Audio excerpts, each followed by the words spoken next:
This is the first time I've played Moles Club with a full band.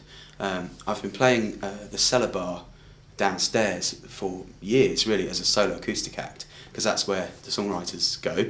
But I've always wanted to be upstairs in the proper indie venue, and this is my first time, so I brought a band this time, and we're going to play as loud as we can. I put a new band lineup together for this album, so we're touring. So the lineup has only been together for this. This is the first tour we've done. I have had band lineups in the past, and Jen, my guitarist, has played with me before, but the rhythm section is a new rhythm section. I was inspired to make Capital because I've been working on a kind of trilogy about London of albums. So this is my third album that's consciously set in London, or maybe just, you could say, set in a big, nasty urban city. And so my inspiration for it has come from primarily living in London and walking around rather than using cars or the public transport, whatever. I tend to like wandering around the city.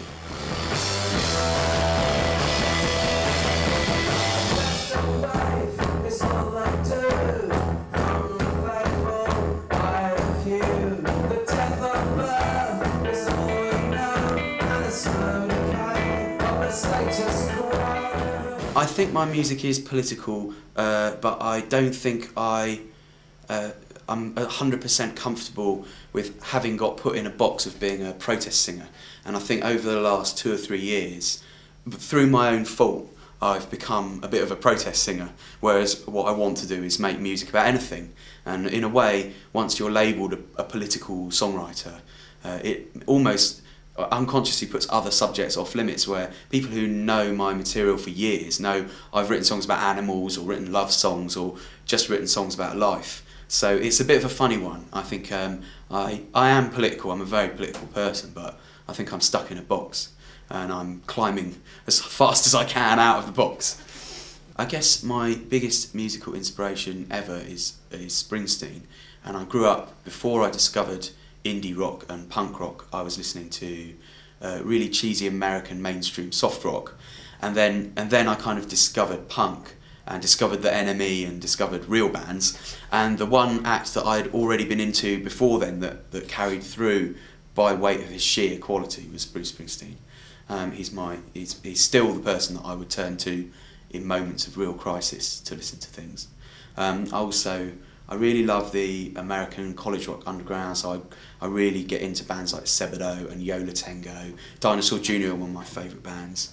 I love it when bands make really loud noise but are still in touch with actually saying something. So a songwriter like Lou Barlow from Sebadoh would be someone I would sort of really try and emulate, and fail.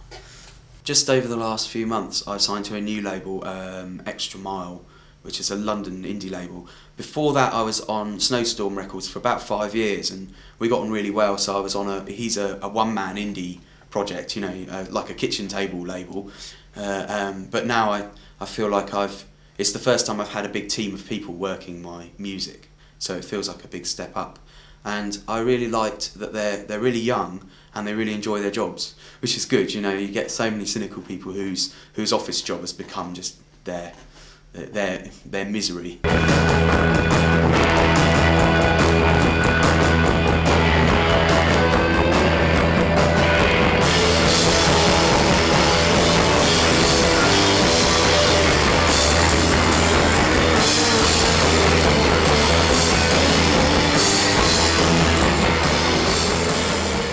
My biggest musical ambition now is to be able to make more albums faster, because over the last few years I've only released an album every couple of years. I'm working on a book of short stories at the moment, because I've got a bunch of short stories that are really good, but they're not enough for a full book, so I'm trying to write some more. And then we're also working on a DVD. So in theory someone's going to make a documentary, and we're going to do a concert film and all that kind of stuff, and put it on a full-length DVD. Apart from making music, my biggest ambition is to work in fiction and get published that way. I've done some journalism, but journalism's a very dark art, and it sucks your soul away. But I love the idea of writing fiction. I think I come from a political starting point where somewhere between socialism and anarchism. I don't want to get confused by that because I find myself so often at odds with people who would describe themselves as socialists or anarchists. I think it's not so much about me, but I think any songwriter should be writing songs that are reflecting what they really feel. And the problem is, because we've corporatised our culture, songwriters are writing what they think they should write. And that's the worst thing about the music world at the moment, is that nobody feels that they're in a position to be the songwriter they really want.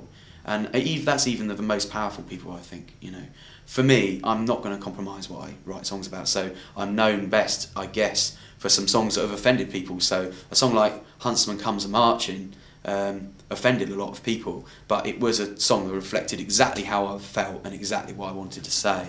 And I don't want to water that down for anyone. I've written a lot of love songs recently because I've been spending a lot of time touring in the United States and I miss my wife. So I've found that love songs come very easily when you're away from your missus. Particularly with love songs, sometimes it will start and it will sit there as half a song for months and months until the person you love punches you in the face or gives you a big kiss, and then your feelings explode and then you write the other half of it. But sometimes they come all in one go. I haven't got any children, I'm married, but when I play guitar I have to put my wedding ring on the other finger, and it's almost quite a kind of significant thing in my head. I don't like doing it, because you know, some people, they get married and they never take their ring off. And I'd kind of quite like to never take my ring off, but it has to come off and go on this hand. And then also that kind of almost it's almost a metaphor for the constant battle between your love, your wife or your husband or whoever, and your music that you make, because anyone who tours and makes music full time will tell you it's tough when you go away all the time.